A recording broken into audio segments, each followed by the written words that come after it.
आजीवन कारावास से बचने के लिए भोपाल के एक कैदी की असली कहानी।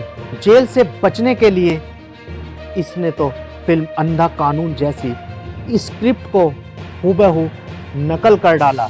नमस्कार, आदाब, सत श्री अकाल। आपका स्वागत है today crime file with Tahir Khan के इस बेहद ही खास प्रोग्राम में। आज एक बार फिर हम गुनाह और गुनहगार को बेनकाब करने की कोशिश करेंगे।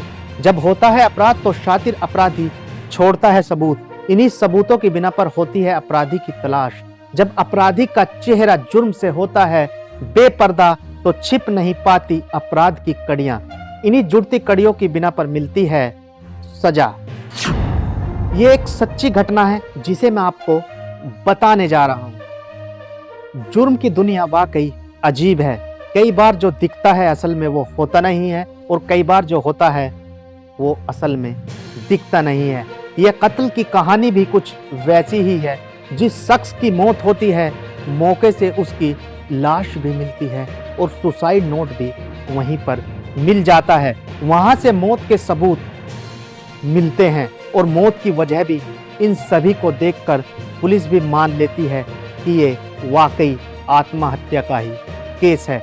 लेकिन जब पोस्टमार्टम रिपोर्ट पुलिस के हाथ आती है तो पूरी घटना ही बदल जाती है। अब पुलिस फिर से तफ्तीश शुरू करती है।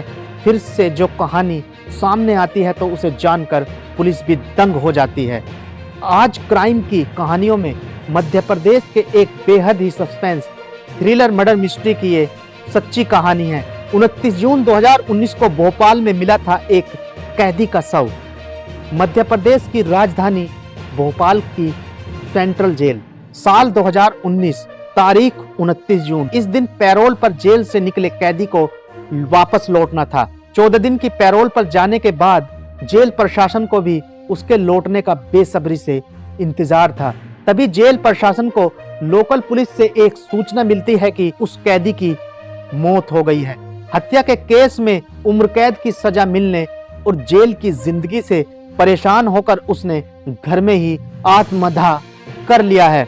लोकल पुलिस ने बताया कि कैदी ने एक सुसाइड नोट भी छोड़ा है। हैंड राइटिंग भी उसी की है और मौत की वजह भी बताई है। इसलिए अब उसके शव का पोस्टमार्टम कराकर केस को बंद करने की पूरी तैयारी भी हो चुकी थी। ये जानकर जेल प्रशासन भी उस कैदी के केस को बंद करने के लिए लोकल पुलिस के फाइनल रिपोर्ट का इंतजार करने लगा। जिस कैदी की मौत हुई थी उसका नाम था राजेश परमार। उम्र तकरीबन 34 साल। वह मध्य प्रदेश के भोपाल के नीलबढ़ एरिया के हरिनगर में रहता था। इस साल 2014 में एक हत्या का आरोप था। उसी केस में इसकी गिरफ्तारी भी हुई थी। साल 2016 में उसे कोर्ट ने आजीवन कारावास की सजा सुनाई थी, जिसके बाद से वो जेल में ही था। उसी समय राजेश के पिता की मौत हो गई थी। इसी वजह से उसे 14 दिनों की पैरोल मिली थी। इसलिए 15 जून को वो पैरोल पर बाहर आया था। 29 जून को उसकी पैरोल खत्म होने वाली थी। इस वजह से उसे हर हाल में 29 जून को वापस जेल लौटना था। लेकिन 29 जून की सुबह ही उसके घर से आग की लपटें निकलने लगी थी, जिसे देख आसपास के लोगों ने पुलिस को सूचना दी। फायर ब्रिगेड की गाड़ियां और लोकल पुलिस मौके पर पहुंची। आग बुझाने पर देखा गया तो एक युवक बुरी तरह से जल चुका था। चेहरा और शरीर भी पूरी तरह से जला हुआ था। देखकर ही वो मरा हुआ लग रहा था। फिर भी पुलिस ने आखिरी उम्मीद में उसे तुरंत अस्पताल में भर्ती कराया, जहां डॉक्टरों ने उसे मृत करार दे दिया। सुसाइड नोट से मौत की वजह का पता चला।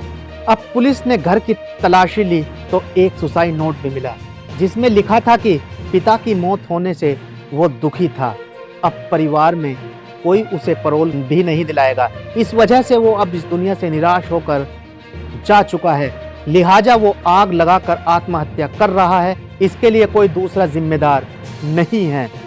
अब ये सुसाइड नोट के आधार पर पुलिस ने भोपाल सेंट्रल जेल को भी सूचना दी। शव को पोस्टमार्टम के लिए भेज दिया। साधारण सुसाइड केस की तरह पुलिस ने भी इसे एक तरह से बंद कर दिया। उधर पोस्टमार्टम के बाद शव को रिश्तेदारों को सौंप दिया गया। रिश्तेदारों ने भी शव का अंतिम संस्कार कर दिया।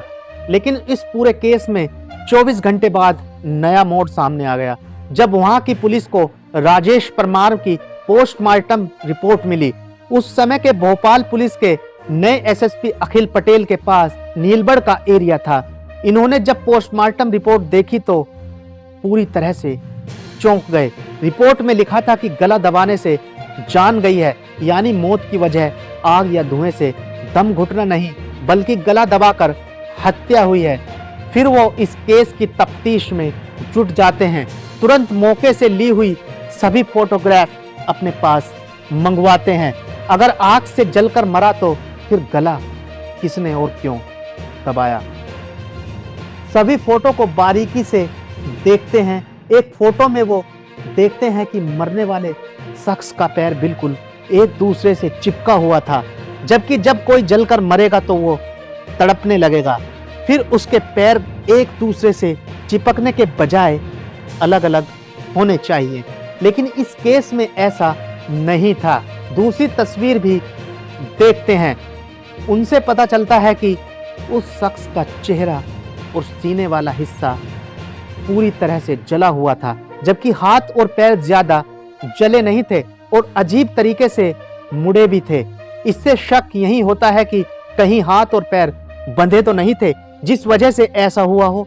अब इसका पता लगाने के लिए वो पुलिस अधिकारी पूरी टीम के साथ मौके पर जाते हैं। घटनास्थल को बारीकी से देखते हैं, फिर आसपास के लोगों से पूछताछ करते हैं तो पता चलता है कि एक दिन पहले जब राजेश परमार के साथ एक या दो और लोग भी देखे गए थे। अब पुलिस इस केस की फाइल को बंद करने की जगह फिर से खोलती है, जांच शुरू कर देती है। अब पुलिस को यह शक था कि उसकी मौत उसकी पहले गला घोंटकर हत्या की गई, लेकिन राजेश को जब सुसाइड ही करना था तो उसकी पहले हत्या क्यों की गई? अगर किसी ने गला दबाया तो वो कौन था? अब पुलिस के सामने ये भी सवाल था कि कहीं ऐसा तो नहीं कि मरने वाला राजेश हो ही ना। अगर ये राजेश नहीं है तो फिर कौन था? इन सब सवालों का पता लगाने के लिए पुलिस ने उसके मोबाइल नंबर का पता लगाया। फिर रिश्तेदारों के जरिए उसका एक नंबर मिला जो जेल से आने के बाद एक्टिव था, लेकिन अब बंद था। उसकी आखिरी लोकेशन भी भोपाल ही थी। पुलिस ने जब उसके फोन की कॉल डिटेल चेक की तो एक नंबर पर कई बार बात होने की जानकारी हुई, लेकिन जब उस नंबर पर संपर्क किया गया तो वो भी बंद था। वो नंबर था निहाल नामक युवक का। अब पुलिस के सामने निहाल को खोजने की भी चुनौती थी और मन में सवाल ये भी आ रहा था कि कहीं निहाल ही तो नहीं मारा गया। इसके अलावा और भी कई सवाल थे। फिलहाल पुलिस उसकी तलाश में जुट गई। फिर पता चला कि निहाल मूल रूप से बिहार का रहने वाला है और पहले राजेश के मकान में किराए पर रहता था, लेकिन कुछ महीने से यहाँ से दूसरे मकान में शिफ्ट हो गया था। अब पुलिस की जांच में निहाल की लोकेशन गुजरात में मिली। इसके बाद पुलिस की एक टीम गुजरात और उसको दबोच लिया। इसके बाद जब उससे कड़ाई से पूछताछ हुई तब उसने जो कहानी बताई वो बेहद ही चौंकाने वाली थी। मरने वाले के दो दोस्त ने चौंकाने वाली बात ये भी बताई कि निहाल ने बताया जब जेल से पैरोल पर आने के बाद राजेश ने उससे संपर्क किया तो फोन पर बात हुई और वो उससे मिलने भी गया था। बातचीत के दौरान वो काफी परेशान था, इमोशनल भी था, क्योंकि पिता की मौत के बाद उसे अब जिंदगी में शायद ही कभी पैरोल मिलने की उम्मीद थी। इसलिए उसने सोचा था कि वो दुनिया की नजरों में हमेशा के लिए मर जाए और असल में जिंदा भी रहे। इसके लिए उसने कुछ क्राइम सीरीज देखी, जिसके बाद एक खौफनाक आइडिया उसके दिमाग में आया। इसके लिए उसने घर में रहने वाली एकमात्र मां को पूजा करने के बहाने 23 जून को ही बाहर भेज दिया था। इसके बाद साजिश रची कि 29 जून को पैरोल खत्म होने के बाद भी उसे जेल में नहीं जाना पड़े, इसलिए 28 जून को ही किसी दूसरे शख्स को अपनी जगह मारकर दूर कहीं चला जाने की तैयारी में पूरी तरह से जुट गया। इस काम में मदद के लिए उसने मुझे बुलाया, लेकिन मैंने साफ मना कर दिया। इसके बाद उसने 1 लाख रुपए का लालच दिया और कुछ पैसे एडवांस भी दिए, इसलिए उसके झांसे में मैं आ गया। इस तरह 29 जून को पैरोल खत्म होने से ठीक एक दिन पहले यानी 28 जून को ही हम दोनों की मुलाकात हुई। 28 जून की शाम को ही दोनों घर पर ही फोन छोड़कर घूमने निकले ताकि लोकेशन ट्रेस ना हो सके। इसके बाद एक पेट्रोल पंप के पास राजेश को अपनी ही उम्र और लंबाई वाला एक युवक मिलता है। उस युवक ने अपना नाम राजू रैकवार बताया था और दोनों फिर बातचीत करते हुए दोस्त बन गए। बातों ही बातों में दोनों ने राजू को घर पर पार्टी करने के लिए, शराब पीने के लिए तैयार कर लिया। राजू मजदूरी करता था, इसलिए खाने और शराब के लालच में तुरंत तैयार हो गया था। राजू भी दोनों के साथ राजेश के घर पर आ गया। यहाँ पर राजू को इन दोनों ने खूब जमकर शराब पिलाई। जब उसने अपना होश खो दिया तभी राजेश ने उसकी गला दबाकर हत्या कर दी। इसके बाद उसके हाथ और पैर को रस्सी से बांध दिया ताकि अगर जिंदा भी हो तो आग से बच ना सके।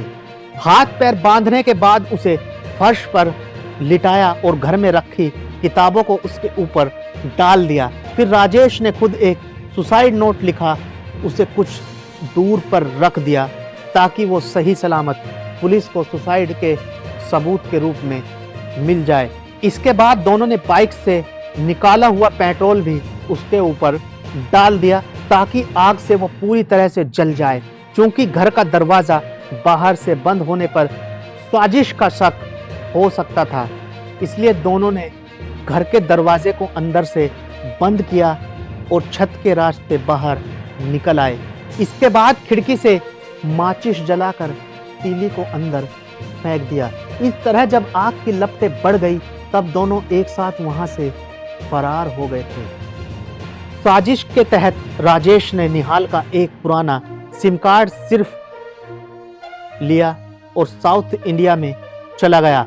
वहां से निहाल गुजरात आ गया था। अब पुलिस ने निहाल की कहानी की सच्चाई का पता लगाने के लिए उस मृत युवक के बारे में पता लगाया तो ये सच निकला, क्योंकि राजू रैकावर की पत्नी ने 28 जून की रात में ही लोकल पुलिस में गुमशुदगी की शिकायत दी हुई थी। इसके अलावा पुलिस को राजेश के घर से राजू की चप्पल भी मिली थी जिसे उसकी पत्नी ने पहचान लिया था। ये जानकर पुलिस अब जांच में तेजी से जुट गई। चेन्नई में भोपाल पुलिस ने लुंगी पहनकर तिलक लगा राजेश परमार को दबोच लिया, वो आपको बताते हैं। अब पुलिस को पूरी कहानी समझ में आ गई थी, लेकिन जब तक राजेश आंखों के सामने नहीं आ जाता तब तक जांच अधूरी ही थी। अब पुलिस को ये यकीन था कि आज नहीं तो कल राजेश किसी भी तरह निहाल से जरूर संपर्क करेगा। राजेश भी निहाल का एक पुराना सिम कार्ड ले गया था। इस तरह अगले ही दिन आखिरकार राजेश का फोन निहाल के पास आ ही गया। पुलिस की मौजूदगी में ही निहाल उससे बात करने लगा था। राजेश ने वहां के हालात के बारे में पूछा कि कुछ गड़बड़ तो नहीं है। निहाल ने बताया कि कोई गड़बड़ नहीं है, पुलिस को कुछ पता नहीं चला। इसके बाद राजेश ने कहा कि चेन्नई में उसे कुछ मदद चाहिए, अगर कोई दोस्त हो तो बताना। इस पर निहाल ने कहा कि वो उसे जल्द ही बताएगा। इसके बाद फोन कट हो गया। अब पुलिस ने भी राजेश को पकड़ने के लिए पूरी कहानी रची। इसके तहत पुलिस के कुछ लोगों को चेन्नई भेजा और उन्हें लोकल बनाकर राजेश से मिलने के लिए बोला। इस तरह निहाल ने राजेश को चेन्नई में रहने वाले अपने एक दोस्त का जिक्र करते हुए उसका फोन नंबर शेयर कर दिया, जिसके बाद राजेश पुलिस वालों को ही निहाल का दोस्त समझकर उससे बात की और मिलने गया। जैसे ही राजेश ने लुंगी और माथे पर तिलक लगाए दो युवकों को निहाल का दोस्त समझकर मदद मांगने के लिए पहुंचा, तभी उसे पकड़ लिया। इस तरह पुलिस ने एक ब्लाइंड मर्डर केस का खुलासा करते हुए 8 जुलाई 2019 को पूरे केस को मीडिया के सामने लाया। इस केस के बारे में खुद आईपीएस अधिकारी अखिल पटेल कहते हैं कि ये कानून की आंखों में धूल झोंकने वाला था, लेकिन जब बारीकी से केस की जांच हुई तो पूरा सच सामने आ गया। इसके बाद राजेश फिर से सलाखों के पीछे भेज दिया गया। आप चैनल को सब्सक्राइब जरूर कर दीजिएगा। तो अभी के लिए बस इतना ही। आप रहिएगा होशियार, खबरदार। स्वस्थ रहें, मस्त रहें, सतर्क रहें। फिर मुलाकात होगी किसी नई घटना के साथ। देखते रहें today crime file with Tahir Khan. सीख एक को, लेकिन सबक हम सबको। नमस्कार, जय हिंद।